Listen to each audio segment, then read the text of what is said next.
Welcome to the Dr. Francavilla Show. I'm your host, Dr. Carolyn Francavilla, board-certified family physician and diplomate with the American Board of Obesity Medicine. I've been helping patients lose weight to treat and prevent medical problems for the last 10 years, and I'm taking what I've learned from them to you. In this podcast, you will learn the science behind why you struggle with your weight and what to do about it, tips for common challenges, work to fight bias about what a healthy weight really is, and improve your relationship with food and your body. Please remember that while I'm a doctor, I'm not your doctor. This podcast is meant to be informational in nature only, not medical advice. Please seek out care from your physician for your specific needs. Okay, let's get started. Hello, and welcome to this week's episode of the Dr. Francavilla Show. Today I have a guest, and we are talking about the topic of PCOS, or Polycystic Ovarian Syndrome. And this is actually a really common condition. So if you have not heard of it, I invite you to listen to this episode. I think you'll learn a lot. You may discover that some of these symptoms resonate with you or with someone you love, and learning more about this condition may be really eye-opening for you today. So I'd like to welcome my guest, Dr. Basma Faris. She is a board-certified OBGYN and a certified culinary medicine specialist. She started her career as a registered dietitian over 20 years ago, and she now focuses her practice on caring for people with PCOS. So we have a ton to learn from our guest today. Welcome. Thank you. Thanks for having me. Well, let's start off with a little bit more about you. How did you get interested in PCOS? Sure. With my nutrition background, I've been seeing people with PCOS for a long time because people with PCOS have been referred to me when I was a practicing registered dietitian, either for having prediabetes or having weight concerns, wanting to lose weight. And so that was really the jumping off point for me starting to care for people with PCOS. And when I became an OBGYN, that just sort of naturally folded into my practice, right? So people were coming to me either diagnosed or not diagnosed with PCOS, oftentimes not diagnosed, coming for problems like menstrual irregularities or difficulty getting pregnant, and then finding through diagnostics they had PCOS, and then is able to incorporate my nutrition knowledge to help them. So really it's a natural meshing of my two parts of my brain, as I like to say. Yeah, sounds like exactly what you were made to be doing. So let's talk about what PCOS is and, what are some of the signs, symptoms, how someone might know if they have it. So PCOS stands for Polycystic Ovarian Syndrome. And it's kind of a confusing name, and there is some movements to try and change the name, because really what that is describing is an appearance on ultrasound of the ovaries, where there are lots of follicles that haven't ruptured, they haven't ovulated. So they sort of line up around the periphery of the ovary, and the ovaries become enlarged, and they have lots of these really small cysts called follicles contained in them. And that's where the name came from. They're not really the type of cysts that cause people a lot of pain that people need surgical removal for. So sometimes people will think, oh yeah, I've had cysts a few times, that means I have PCOS. No, it's not that at all. And for somebody to be diagnosed with PCOS, there's a criteria that is now almost universally used called the Rotterdam criteria. And people need to make the diagnosis, they need to have 2 out of the 3 criteria. So one of the criteria is having that appearance on ultrasound, that polycystic appearance on ultrasound.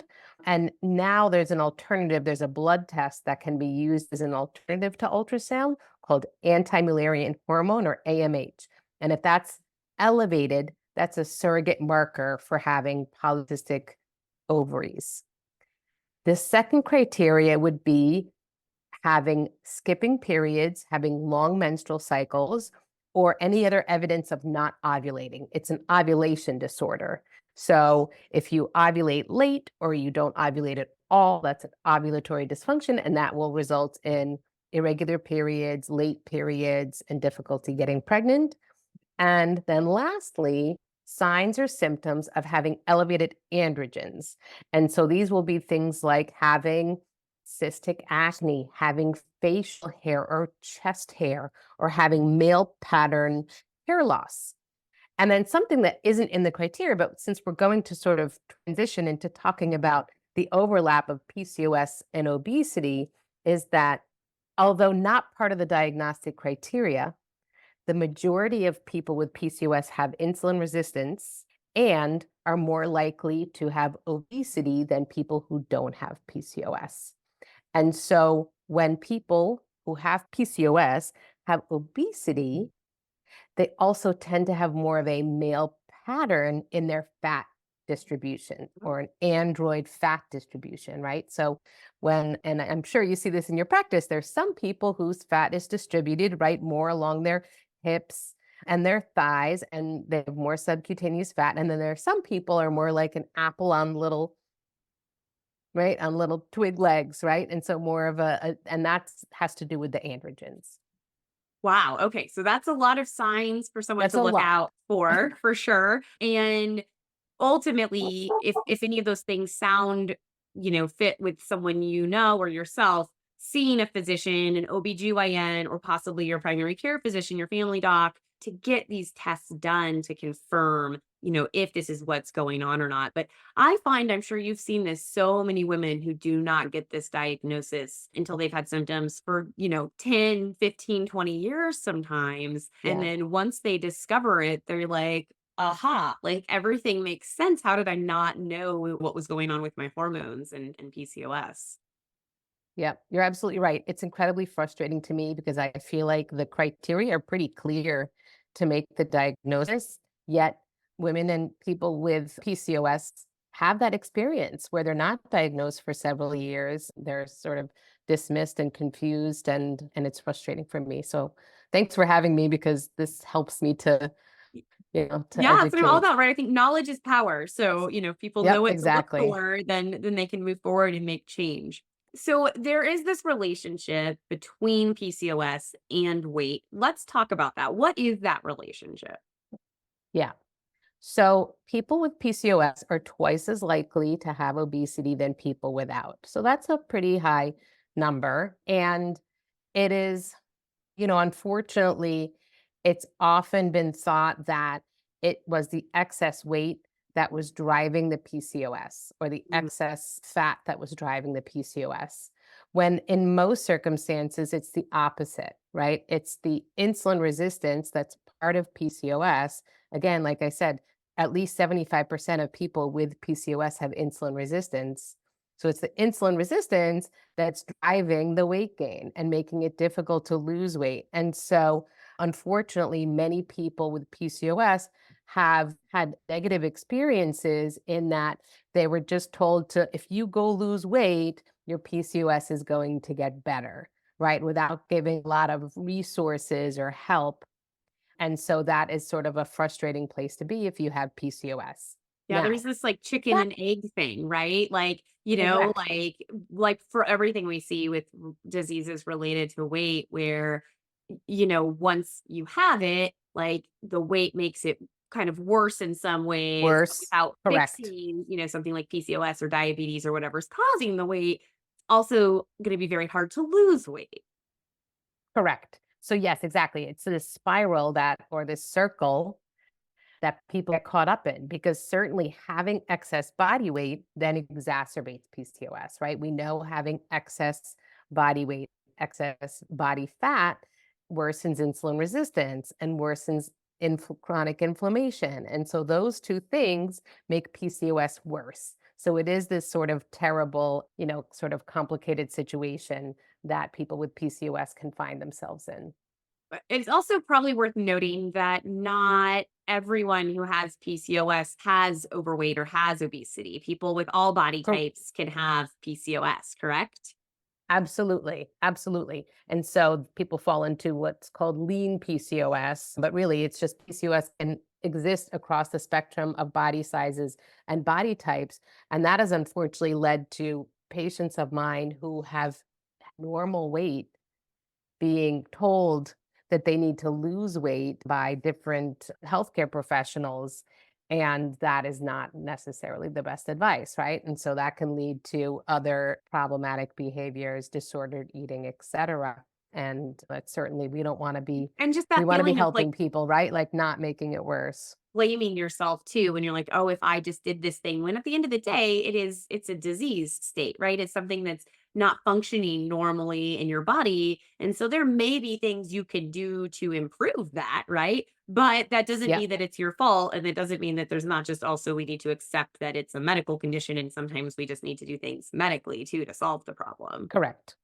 Yes. So there are medications that we can use to treat various aspects of PCOS, and then nutrition also has a very large role. And so, we want to use all the tools in our toolbox the same way that we treat obesity, right? We have many different tools and we want to use them. Yeah, well, let's talk about it. So, I don't know where you want to Okay, start with, which tools you want to talk about. We talked about medications, nutrition. Let's talk about the nutrition because it sounds like that is like your zone of genius and your sure. expertise. So, what are some of the nutritional strategies that actually make sense for PCOS? So when I think about PCOS, I think about what is driving PCOS, right? And so you've got the elevated androgens that drive many of the symptoms, the irregular menstruation and the dermatologic symptoms, right? The facial hair and the acne. And there's very little that we can do. There are a few things, but not that many things that we can do from a nutrition standpoint to alleviate that. And so we have to focus on the other two, which are going to be low grade chronic inflammation and insulin resistance. So much in the very probably many overlaps to how we treat obesity and other conditions of metabolic syndrome. And that's going to be, if we're looking to help manage insulin resistance, that's going to be moderating refined carbohydrates, increasing fiber intake, just crafting our meals in such a way that we feel satiated. So when making sure that the meals really have not that are well rounded and have different food groups. So what I'll tell people is if they want to plan a plate, they should try to include three things, and that's a plant, a protein, and a fat. And there's different, people will use different strategies, but I feel like that sort of simplifies it. I see sometimes there are these different plans and these PCOS plates, and they have like six different things on the plate. And I'm like, that's too complicated for every single meal, right? That's a lot to try to accomplish. But if you can accomplish making sure you get a plant, a protein, and a healthy fat, then that's going to be a well balanced, satiating meal that's not going to raise blood glucose too high. That's going to make people feel satisfied. And so there's all different strategies, and we can get into the nitty gritty about why planning a plate as such is going to be satiating and helping with insulin resistance. Certainly, just how we time meals, how we time snacks. And that's going to be very individualized because some people can tolerate longer stretches without eating and some people don't, right? That's why some people do well with things like time restricted feeding and other people can't do it at all. I And cannot that do may it. be because they've yeah. So, and some people can't, right? And so it's not, right? I feel like everybody is told that they should be doing this thing, which is time restricted feeding. It's not for everybody. Some people just don't have very large appetites. They need to eat more frequently. They have smaller stomachs. They need to eat more frequent meals. Some people have very high levels of circulating insulin, especially when they're first starting on this journey. And so they end up having episodes of hypoglycemia, which is really going to work against them, right? If your blood sugar is low, you're going to feel anxious and you're going to feel this real like need to eat and have worse cravings. So that's something that's going to be sort of tailored. And then if we're talking about how are we going to work to improve or reduce chronic inflammation, we want to really include a lot of anti-inflammatory foods. So that's going to be all different classes of fruits and vegetables, all the different colors with all the different phytochemicals. We want to be choosing healthy fats that have enough omega-3. So that's going to be nuts, that's going to be seafood if you eat seafood, seaweed. There's a lot of different ways to get adequate omega-3s, making sure we get all of our antioxidant vitamins and making sure that we're avoiding certain foods and even household chemicals, talking about endocrine disrupting chemicals that are present in food containers and So there's so many different ways of really, if we really are doing an audit of somebody's lifestyle, that we can find to combat Let's, chronic I inflammation. haven't had anyone who's talked about the endocrine disruptors yet on my podcast. Do you mind talking a little bit more about that concept? Sure. And I am not an expert in per se, but especially for the case of PCOS, there has been association, especially with BPA, and that comes from certain plastics. And so when we're looking at the type of food containers that you may use, how are you reheating your food? Have you been in this habit of reheating your food in plastics, right? And that may be something that we want to change because those plastics can be released, the BPA can be released into the food when heated, not putting your plastics in the dishwasher, right? So if you do use any plastics, I do sometimes. I have cutting boards that, have plastics, right? Possible to completely avoid plastic Eliminate in the that. modern Exactly. world. Yeah. But try to not heat them, wash them by hand, put them in the dishwasher. And then thinking about if you're somebody who eats out a lot, and what are the food containers that your restaurant or your takeout restaurant is utilizing? As we know, some have switched over to more like paper products, but some still, here where I live, still use plastic. And they're putting the hot food into the plastic containers, right? And so, is that a source of BPA that you are being exposed to continuously? Certain fragrances in household products. So, I know some people love their houses to smell like gingerbread during Christmas, but you got to think about all these different plugins and whatnot that we're using. And are we exposing ourselves to endocrine disruptors from all these different synthetic So I'm going to have fragrances? to get a guest to go into some of these topics because I think these are really important things. Yeah, I this have is not it's a tackled them, but fascinating. I think, it also goes to the like, why do we have more insulin resistance? Why do we have so many people with type 2 diabetes? Why do we have so many people with PCOS?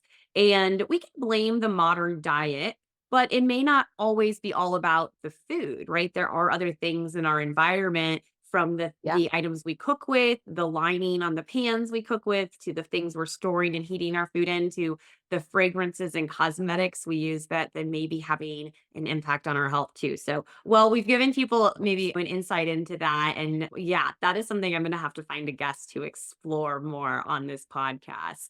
So, I think if I were to summarize some of what you said on nutrition, making more of your own food where you have more control over how yes. it's prepared would be a key point.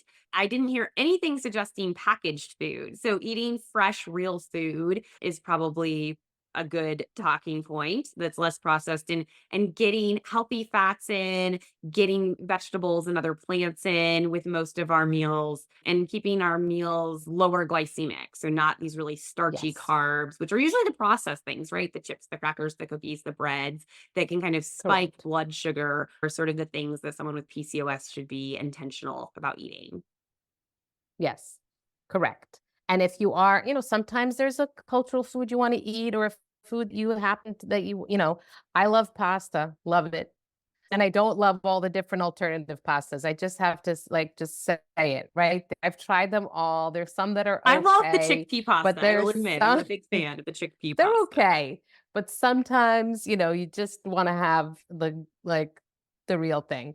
And so the way to do that is making sure that you're including vegetables. So I'll make a lot of, if my I'll make a pasta meal that really has a lot of vegetables. The vegetables in it will provide the fiber that's not being provided there for a whole grain. So just learning ways that you can change what you are doing, right? It doesn't mean that you have to all of a sudden start eating foods or eating flavors that are not comfortable for you, that are not things that you love. But how do we take what you're doing and what you love and makes you happy and makes your taste buds happy, makes your mouth happy, and just make it better for you? And so that's really my strategy. But yes, home cooking is a big part of it because even if you make choices based on some ingredients on a menu, you really don't know what is it being cooked in, what are the different seasonings that are being added to it, and again, and how is it being packaged? And so you don't have full control when you aren't making food yourself. So I help people to just through culinary medicine, I provide recipes and tips how people can start incorporating, more home prepared meals, even if they're not very skilled in the kitchen, and giving people confidence so they can increase their confidence to help take care of themselves, right? I think it's an important life skill to know how to feed yourself. Yes, yeah, I love it. Okay. And then what about sort of the medication side? What medications can be helpful for someone who has PCOS? So it's going to depend on what people's goals are and what their symptoms are. So if we're talking about some of the dermatologic or androgenic symptoms, then we may be using something like spironolactone, and that can help with acne and facial hair. If we're talking about managing somebody's irregular menstruation, it's going to really depend on whether or not they are intending pregnancy or they're seeking contraception. And so oral contraceptives have been used for a long time to manage PCOS, and they should be. But I think there's a lot of unnecessary controversy or backlash around the use of oral contraceptives for PCOS. And I think that really comes from the lack of information that is provided at the time of diagnosis. If people are really given a good explanation of what their diagnosis is, what PCOS is, and why oral contraceptives may be helpful to them, then I think that's very different than just saying you have PCOS, here, go on the pill and come back when you want to get pregnant, that's what happened historically. And then people also have to know that there are alternatives to oral contraceptives. If they say that's not what I want, what else can I do? There are alternatives. So, oral contraceptives treat two things when it comes to PCOS. Number one, when people don't ovulate regularly, their uterus gets exposed to too much estrogen and then not enough progesterone. And over time, over the course of years, this increases a person's risk of endometrial cancer. And that is why most of us feel strongly about having some sort of balance to that, some sort of counter to that. And oral contraceptives is one way of accomplishing that. The other thing that oral contraceptives accomplish is that it's very effective in improving those symptoms, the facial hair, the acne. And so, because of the hormones in the pill, increase this protein in our blood called sex hormone binding globulin. And this is this protein that binds to our hormones. And if you have more of that protein, it can bind to more of the testosterone in your blood and help to treat some of these symptoms. So that's why many doctors like to use oral contraceptives, because it's actually solving two problems at once.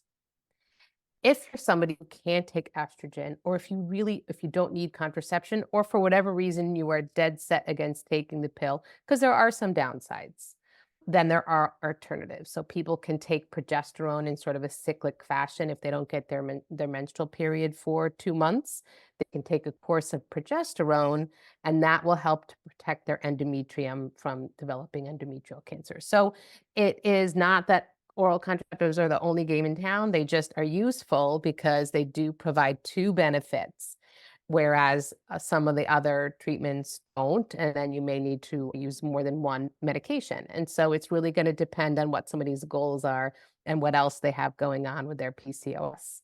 So, and then last, we talked about insulin resistance already. Many times people, even though they're doing all the different things that we talked about with regard to their nutrition, and they're being physically active, which is very important for helping insulin resistance, they need medication. Usually our first go-to is metformin.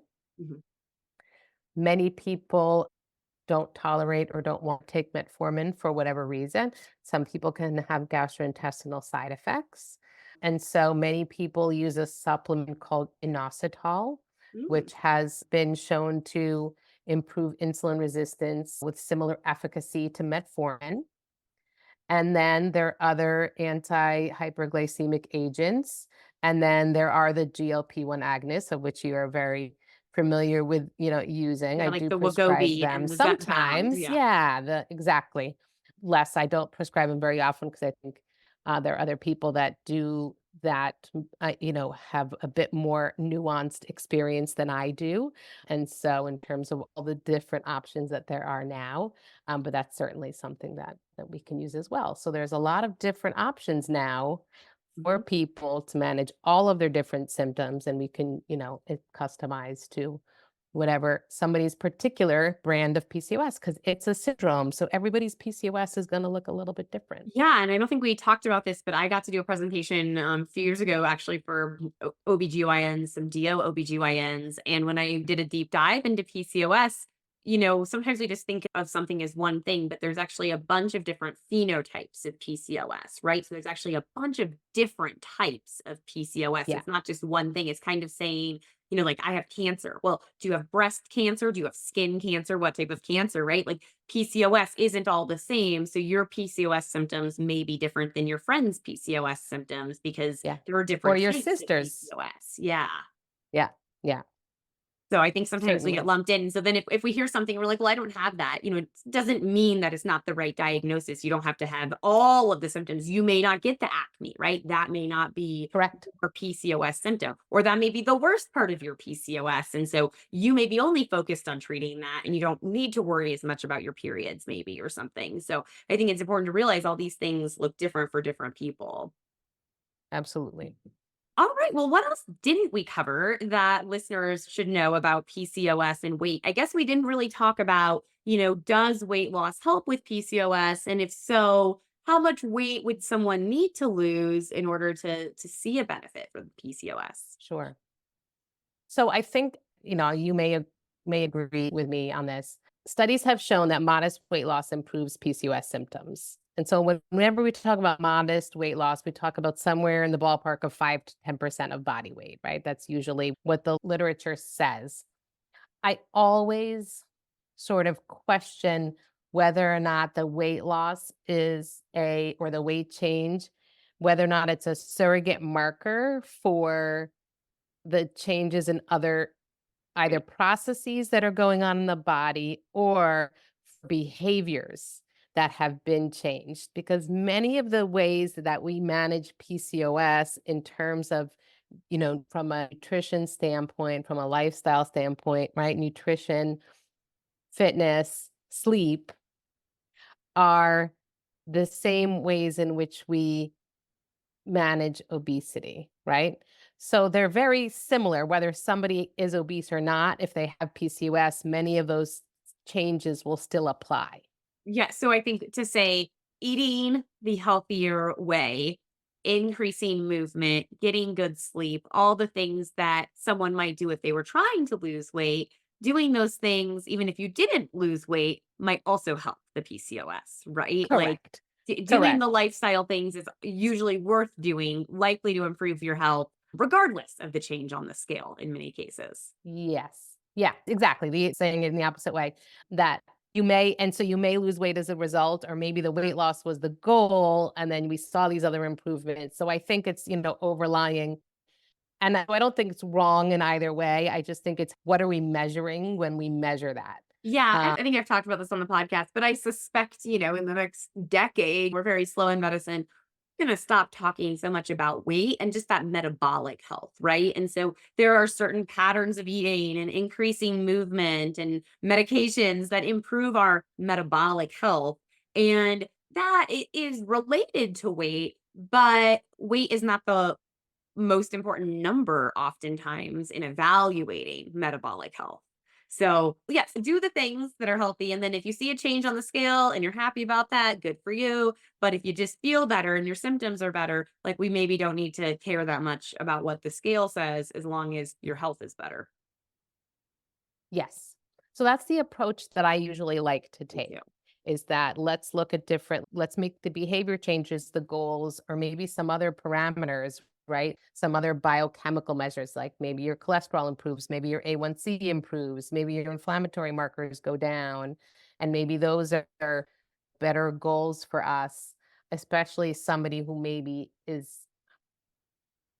a history of weight loss and regain or somebody who has a history of disordered eating or has some body dysmorphia, then that may especially be a better way of approaching our health goals than just using weight as the metric. And so, yeah, I agree with you. I think as we understand metabolic health better, we will hopefully have some better measures of how we can improve that. And I think just up until now, we just have continually used weight or BMI as our outcome in research. And that's what we, as physicians who rely on evidence and want to practice evidence based medicine, then we conflate that as the goal. And so I hope that, yeah, we'll have a bit more of a sophisticated understanding of our metabolic health. Yeah. I love it. Well, if people would like to learn more from you, where can they find you? How can they connect with you? What else do you do? Well, I'm on social media. I love to just share when I can, when I have the time to do so, to educate the public. And if people want to work with me, more closely, I have a telemedicine practice. I am licensed only in New York or Florida. So if you live in New York and Florida and you want some guidance with your PCOS, you could please reach out and see me. And I also have for everybody else, I have a patient course, which is like, it's a labor of love. It is chock full. It's 28 different lessons. So 28 days of information about PCOS, from nutrition to what medications might we use and the pros and cons of each, to supplements, to what labs do we use to diagnose PCOS, and what are the labs that you may want to ask your doctor for. It's really very thorough, very detailed, but in a way that's easy for people to understand who aren't healthcare professionals. And so that is available as well. Where can Yep. people find that? So the course is at Polyprep, POLLY prep.com. Great. And the telemedicine is polyprepmd.com. But the course, like I said, it's chock full. It gives you access to all the courses, and there are recipes in there and shopping lists and cooking videos. And there's a secure group chat. So we have a little community, and it's really inexpensive. So Well, I we'll can, make sure that yeah. Polyprep is in the show notes so people can find that. And Dr. Faris, thank you so much for joining us. We had awesome conversation, lots of Yes, we ideas did. there. Thank you for all that you do, both for patients and for other physicians. Really, you're a fantastic resource. I really appreciate you, and I appreciate you having me on here. Oh, well, thank you for your kind words. And until next week, take care. Thank you for listening to the Dr. Francavilla Show, where we learn about all things related to weight and health. If you love this podcast, make sure to leave those 5-star reviews and share this podcast with a friend or loved one. If you have a topic about weight and health you want me to tackle, head over to the website, thedrfrancavillashow.com, to submit your question. And make sure to subscribe to the podcast so you don't miss next week's episode. Take care.